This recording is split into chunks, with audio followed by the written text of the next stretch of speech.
Bienvenue sur la newsletter Sensée, le format audio de ma lettre hebdo. Chaque semaine, je vous partage avec authenticité et amour mes meilleurs conseils de leadership, mes histoires vécues et toute l'énergie dont vous avez besoin pour réussir avec confiance et sérénité.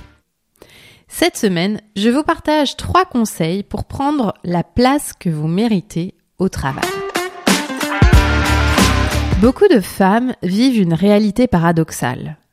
D'un côté, elles ont un intitulé de poste clair sur le papier. D'un autre côté, il y a la place qui leur est faite dans la réalité du quotidien. Et dans les environnements où elles sont en minorité nette, il arrive que l'écart entre les deux soit grand. Et vous, dans quel cas vous trouvez-vous ?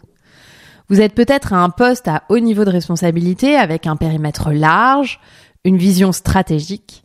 Et il se peut aussi que, dans certaines situations, vous sentiez que quelque chose résiste, que vous n'avez pas toute la latitude que votre intitulé de poste devrait vous conférer.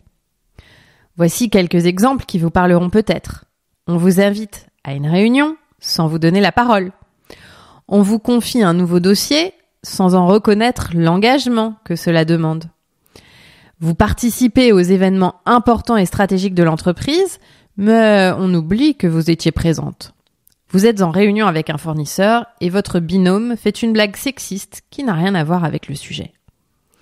In fine, vous êtes là, vous êtes compétente, engagée, et pourtant votre présence semble parfois périphérique, accessoire.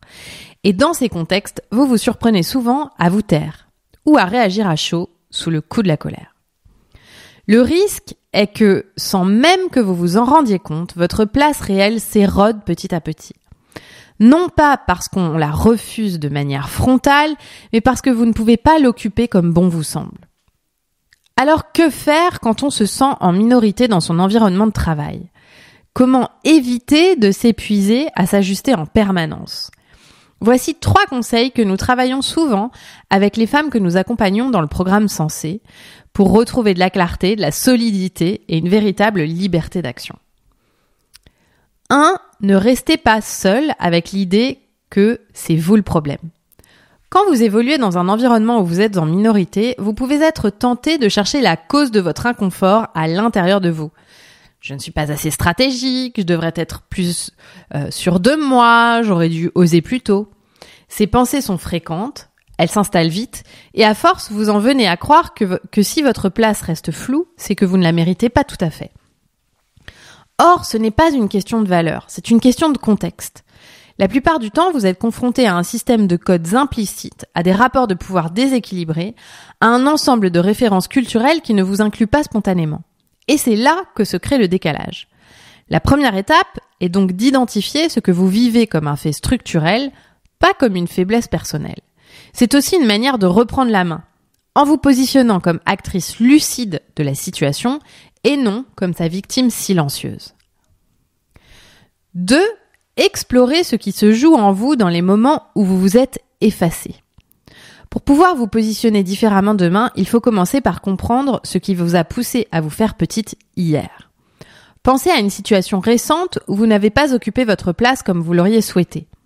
Prenez le temps de revenir aux faits, puis observez. Quelle pensée vous a traversé à ce moment-là ? Laquelle était la plus difficile à vivre ?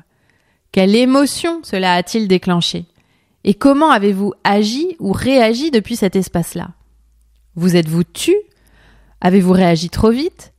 Est-ce que vous avez laissé passer un propos, un choix, une décision sans rien dire et que cela vous a coûté ensuite ? L'objectif ici n'est pas de vous juger, mais de mettre de la clarté sur le mécanisme intérieur. Car ce n'est pas le contexte qui vous empêche d'agir autrement, c'est la façon dont vous l'interprétez et les émotions que ça déclenche en vous qui bloquent parfois votre capacité d'action. Nommer tout cela avec honnêteté est un levier puissant et c'est le point de départ pour reconstruire une posture plus posée et plus libre. 3. Posez une nouvelle intention pour la prochaine fois. Une fois que vous avez compris ce qui s'est passé, vous pouvez imaginer ce que vous feriez autrement. Non pas dans un idéal théorique, mais dans une situation réelle, comparable. Si cette même scène se reproduisait demain, avec plus de recul et plus d'assurance, que penseriez-vous à la place ? Quelle posture adopteriez-vous ? Que choisiriez-vous de faire ou de ne pas faire ? Ce n'est pas un exercice abstrait, c'est un entraînement mental très concret que nous utilisons souvent en coaching pour reprogrammer la façon dont vous vous positionnez dans des situations à forts enjeux. Et surtout, c'est un moyen de reprendre du pouvoir là où vous pensiez en manquer. Vous ne pouvez pas changer les règles du jeu à vous seul, mais vous pouvez changer la façon dont vous entrez dans l'arène. Et vous, à quand remonte la dernière fois où vous avez ressenti ce décalage ? Si ces situations vous parlent, sachez que nous pouvons vous aider à faire autrement. Dans le programme Sensé, nous avons accompagné plus de 500 femmes vers plus d'épanouissement, de confiance et d'impact. Chaque semaine, nous coachons, mentorons et formons des femmes brillantes et expérimentées comme vous qui veulent se sentir davantage en contrôle de leur planning et de leurs décisions, sortir la tête de l'eau et reprendre de la hauteur et soutenir leur croissance professionnelle. Si c'est aussi votre cas, vous pouvez candidater dès maintenant pour rejoindre la prochaine cohorte qui démarre le 3 novembre. Nous clôturons bientôt les inscriptions. Pour déposer votre candidature, cliquez sur le lien dans les notes de cet épisode. Nous avons hâte de vous accompagner.